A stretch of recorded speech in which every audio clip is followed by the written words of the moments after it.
Ça fait maintenant 5 ans que je suis en Irlande et il est grand temps de faire le bilan. Je pense qu'après 5 ans, j'ai assez de recul pour vous parler de mon expérience. Donc si ça t'intéresse, welcome. Moi, c'est Dark Zozo. Je fais de la food.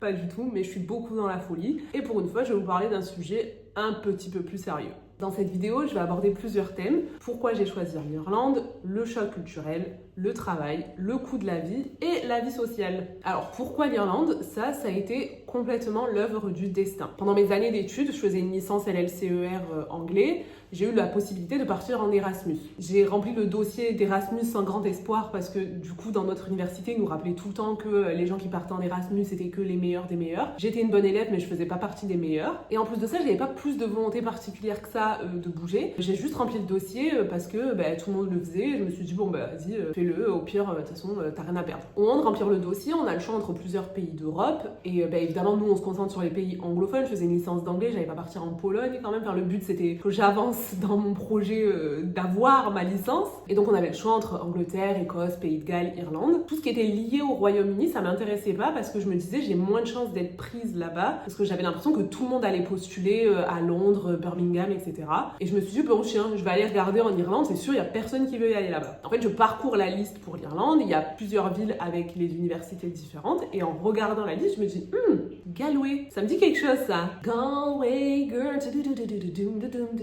you're my pretty little Galway girl. Wow, I know. Et donc, c'est complètement à cause d'Ed Sheeran que j'ai mis Galway en premier vœu. Et je me souviens même plus de ce que j'ai mis en deuxième et troisième vœu, parce que de toute façon, Ed Sheeran, il n'avait pas fait des musiques sur ces villes-là, apparemment. Et en plus de ça, on saura jamais, parce qu'en fait, c'est mon premier vœu qui a été accepté, figurez-vous. Et donc, quand ça y est, l'aventure Erasmus se lance, je suis comme une ouf, mais je suis grave flippée, parce que je me dis, mais attends, moi, j'ai pas prévu l'année prochaine de me barrer, en fait. Et donc après, il a fallu annoncer ça à mes parents. Heureusement que j'ai des parents qui me soutiennent. En vrai, ils étaient grave chauds pour le délire. Ils disaient, vas-y, pars-toi. Ils en avaient surtout marre de moi, je pense. Et moi, j'avais en plus postulé que pour un semestre parce que je n'avais aucune confiance en mes compétences de survivre à l'étranger. Donc je me suis dit, si je survis un semestre, c'est déjà un miracle. Et en fait, ma référente Erasmus, qui était aussi une des profs qu'on avait à la fac et qui me kiffait trop, en même temps, comment ne pas me kiffer? Et en fait, elle m'a dit non, c'est trop dommage et tout. L'Irlande, je suis sûre que tu vas kiffer. Tu peux pas rester qu'un semestre, faut que tu fasses l'année. Elle m'a vraiment poussée à mort pour que je reste les 2 semestres. Et en fait, avant même de partir, j'avais déjà signé pour les 2 semestres et je savais que j'allais faire 9 mois là-bas. Je me souviendrai toute ma vie de ce que j'ai ressenti la première fois que j'ai posé mes yep sur ce sol irlandais. C'est des souvenirs qui seront littéralement mon bagage de vie. Je me souviens du premier taxi que j'ai pris. En fait, toutes les premières fois que j'ai vécu en Irlande, je m'en souviens. En fait, je savais pas que c'était possible, mais j'ai littéralement eu un coup de foudre pour le pays. Voilà, j'ai eu des sentiments très forts, très rapidement pour ce pays, quoi. Je me suis sentie complètement à ma place, complètement chez moi, alors que je n'avais jamais mis les pieds dans ce pays et que je n'ai aucun sang irlandais qui coule dans mes veines.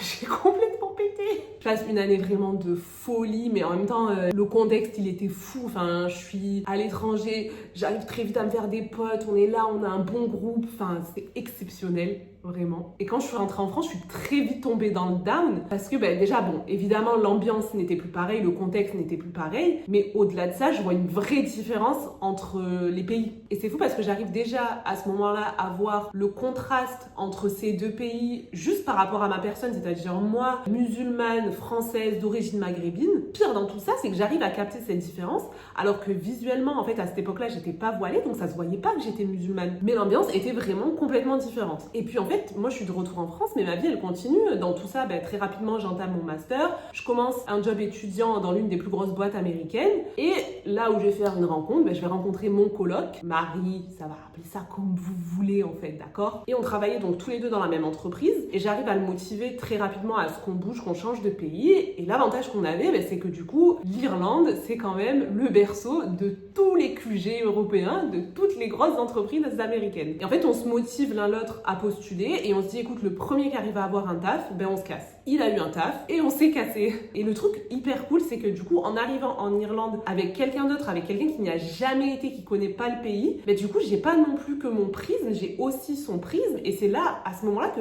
moi, ça consolide déjà l'idée hyper positive que j'avais d'Irlande. Je me disais, vas-y, je suis pas folle, si même lui, il arrive à se sentir bien dans le pays, c'est que vraiment, il y a un truc. L'Irlande et la France, en plus, c'est deux pays proches. Dans la conception de pays assez proches, on pourrait se dire qu'il y a la même mentalité réalité, il y a la même vibe, il y a la même culture, alors que vraiment, il n'y a pas du tout la même vibe. Il y a certaines similarités, enfin, on sent toujours qu'on est en Europe, etc. Mais l'ambiance, elle est pas pareille. Déjà, ce qui joue énormément, c'est que l'Irlande, c'est un tout petit pays. Il y a que 5 millions d'habitants. Il y a 70 millions d'habitants en France. Donc, ça fait quand même 65 millions de moins. C'est énorme, je sais pas si on se rend compte. Et en plus de ça, les 5 millions d'habitants qu'il y a dans ce pays, j'ai l'impression qu'ils ont pris un panel de gens good vibe. Comme si ce pays, il avait été créé à des fins scientifiques. Vraiment, j'ai rarement vu un peuple aussi accueillant. C'est pas la même chaleur qu'on entend quand on parle du Maroc, de l'Algérie, du Sénégal, etc. En général, c'est pour les pays africains, aussi les pays asiatiques, on dit « Oh, ils sont tellement chaleureux, ils donnent tout ». On n'est pas dans cette vibe-là. Mais par contre, c'est ça qui est ouf, c'est que pour un pays où le capitalisme est roi, etc., il y a quand même vachement un truc de si t'es dans la rue, on te sourit, on te dit bonjour alors qu'on te connaît pas. Moi, ça m'a choqué. Il y a cette mentalité de on est un village alors que c'est un pays. Cette mentalité de village, elle vient apporter un côté hyper safe au pays parce que ça se voit en fait que chacun est là pour veiller les uns sur les autres et il n'y a pas ce truc de on veut forcément t'entourlouper ou t'arnaquer. Évidemment, ça existe, on n'est pas dans le monde des bisounours, mais c'est beaucoup plus réduit que la France, je trouve. Et ça, je le vois en fait quand je reviens en France, je suis obligée de réintégrer certains réflexes que j'ai plus, que j'ai perdus au bout de 5 ans évidemment, elles sont mes clés, il est où mon téléphone, mon porte-monnaie, mon sac, fais attention, regarde derrière toi. Ça, c'est des trucs que j'ai complètement perdus parce qu'en fait ici, si tu fais ça, t'es le dingui dingo, hein, je veux dire, qui c'est qui va te voler? Un renard, un mouton, il va rien se passer en fait. Et tout est un plaisir ici parce que les gens, ils sont naturellement dans une espèce de positivité. L'exemple le plus flagrant pour moi, parce que c'est un exemple vraiment du quotidien que tu fais 46 000 fois dans ta vie, c'est les courses. En France, faire les courses, c'est une épreuve Koh-Lanta pour essayer de pas t'embrouiller. La caissière, elle est aigrie. Les gens, ils sont aigris. Ils souffrent. Faut que tu fasses attention. Tout le monde croit que tu vas essayer de les doubler dans la queue. Ou peut-être quelqu'un va essayer de te doubler dans la queue. Si t'as le malheur de toucher quelqu'un avec le caddie, et vas-y, ça te regarde mal, et vas-y, ça... Oh. Alors qu'ici, vraiment, les gens aux courses, ils sont heureux. Le nombre de fois où je suis là, je suis juste pépère avec mes courses et la dame elle me regarde parce qu'elle voit que j'ai pas beaucoup, elle est là, non madame allez-y, moi je suis là, non toi vas-y, elle est là, non toi vas-y. Voilà, en fait c'est ça. En Irlande tu te bats avec les gens parce que les gens ils veulent te laisser passer, ils veulent être trop gentils avec toi et toi t'es là en mode non vas-y, t'inquiète, laisse-moi madame. La caissière elle est là, elle te fait la conversation, ils sont vraiment trop mignons. Dis-donc que quand je vais avec le mioche, quand il me manque un truc et que je réalise à la caisse, eh ben c'est la caissière qui garde le petit pendant que maman elle est là, elle cherche dans les rayons, qu'est-ce que je vais rajouter? Voilà, c'est ce niveau. Le gros point principal qui m'a poussée à quitter la France, c'est le traitement de l'immigré, qui est complètement différent. C'est même pas que le traitement de l'immigré, en fait, c'est le traitement de l'autre. Ici, on me traite d'égal à égal, on me traite juste en tant qu'humain. Voilà, les gens, ils voient pas le voile, ils voient pas ma tête, ils voient rien d'autre que juste un être humain. Et en plus, quand on a déménagé, parce qu'on habitait dans une ville et on a déménagé dans un petit village, j'avais une petite angoisse parce que j'étais là en mode village, voile, oh là, ça fait un W. Wagon. On connaît pas d'autres mots en W à part wagon, hein. Volkswagen. Je pense pas que ça commence par un W, Volkswagen. Pas d'autres mots en W. Faudrait ouvrir un dictionnaire, madame. Et la première fois où j'ai parlé à un petit vieux du village, le gars, c'était probablement la première voilée qu'il voyait de sa vie. Il était trop mignon. Il était vraiment en mode, tu veux des pommes? Il m'a donné des pommes. Voilà. Qu'est-ce que vous voulez que je vous dise? Il m'a donné des pommes, il m'a parlé du temps et on a parlé. Pas tout compris, l'accent est compliqué à comprendre, mais franchement, adorable. Et en fait, c'est le reflet de toutes les interactions que j'ai tous les jours avec les Irlandais. Ça se passe toujours bien, ils sont toujours sympas. Après, évidemment, je veux dire, ils ont peut-être des stéréotypes du racisme, etc. Mais moi, ce que j'apprécie, c'est qu'ils le montrent pas. Et en fait, ils s'arrêtent pas juste à ce que moi je représente. Eux, ils disent juste allons parler à la dame. Et c'est ce que j'aime. Et toute cette bonté que les Irlandais m'envoient à la gueule, ça a vraiment atteint son paroxysme quand je suis devenue daronne. Alors ici, ils ont un truc que je ne comprends pas. Ils ont un délire avec les enfants. Ils kiffent ça. Mais vraiment, je n'ai jamais vu ça de ma life. J'ai passé un congé maternité. Rien que d'y penser, j'ai la larme, ça me ment. C'est-à-dire qu'à chaque fois que je sortais avec le petit, il y avait des gens qui me parlaient. Il y avait des gens qui voulaient savoir comment il s'appelle, quel âge il a. Il y a même un petit monsieur un jour, je crois que je venais d'accoucher, ça faisait 1 mois. Il s'est arrêté, il m'a parlé et vraiment, je sentais que c'était sincère et il me demandait « Et toi, comment tu le vis? Et ton accouchement, ça s'est bien passé ?» Et vraiment, j'étais là en mode « Mais monsieur, on ne se connaît pas. Pourquoi t'es aussi, soucieux de ma personne ?» J'ai trouvé ça extraordinaire. Une autre anecdote, parce que vraiment, j'adore ça. Quand le petit, il était tout petit, j'étais à la pharmacie pour acheter je sais plus du lait ou je sais plus quoi. Je croise une dame, la cinquantaine, qui vraiment s'arrête et elle me parle et elle regarde le petit vraiment et elle est là en mode oh il est trop mignon, il est trop mignon. Ni une ni deux, elle se met à pleurer. Elle pleure, je pleure, mais je suis en mode pourquoi on pleure? Et elle me dit oui, parce que moi, du coup, j'ai un fils, il a maintenant 25 ans, et là, en le regardant, j'ai eu tous les souvenirs. Et vraiment, des fous du bus quand ça concerne les enfants. Les enfants ici, ils sont mis sur un piédestal. Tu peux aller au resto, ton enfant, il peut fracasser le resto, ils vont être là en mode non, mais c'est pas grave. Il n'y a aucune limite ici pour les gosses. C'est un pays Montessori. Je crois que ça a été inventé ici, le concept. Mais ça, quand on a un enfant et qu'on voit que moi, je me sens bien, l'enfant, il se sent bien, je suis en mode pourquoi je vais partir en fait? Je vais pas partir.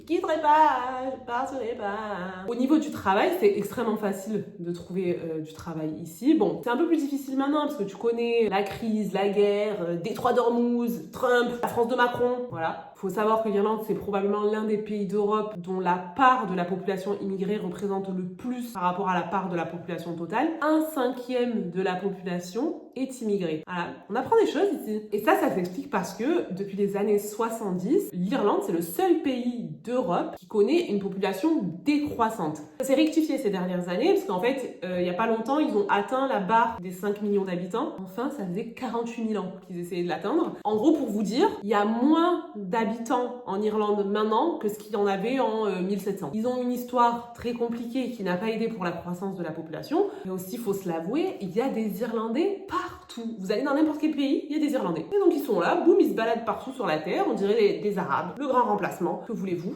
Mais c'est ce qui fait que du coup, il y a plein de postes à pourvoir parce qu'il y a plein de postes vacants, notamment dans le milieu médical, etc. Et en plus de ça, eux, vu qu'ils ont tous les QG de toutes les entreprises américaines, il faut des gens dans ces postes-là, en fait, parce que du coup, il y a des postes dans toutes les langues. Et pour ça, du coup, il faut bien recruter des personnes qui parlent ces langues-là. Quand on pense à Hijra, la plupart des gens pensent à forcément un pays musulman. Ce que je comprends tout à fait. Pour les non-saturiens, le concept de Hijra, en fait, c'est un concept islamique qui a une visée à bouger de pays à partir du moment où le pays dans lequel on vit freine notre épanouissement et notre pratique de la religion. L'Irlande, c'est pas un pays musulman, c'est un pays catholique. Mais du coup, vu que c'est un pays catholique et qu'ils ont déjà une religion d'État, du coup, toutes les autres religions sont au même niveau. C'est ce qui fait qu'au taf, peu importe le domaine dans lequel vous travaillez, le voile, il n'est pas interdit. Prier sur mon lieu de travail, on a accès à de la viande halal à la cantine du taf. Sur ça, ils sont vraiment extrêmement avancés, ouverts d'esprit, et il y a vraiment cette idée on veut que les gens se sentent bien et on veut inclure le plus de monde possible dans le pays. Pour vous dire, même à la crèche du Mioche, il y a un menu halal. On n'est que 100 000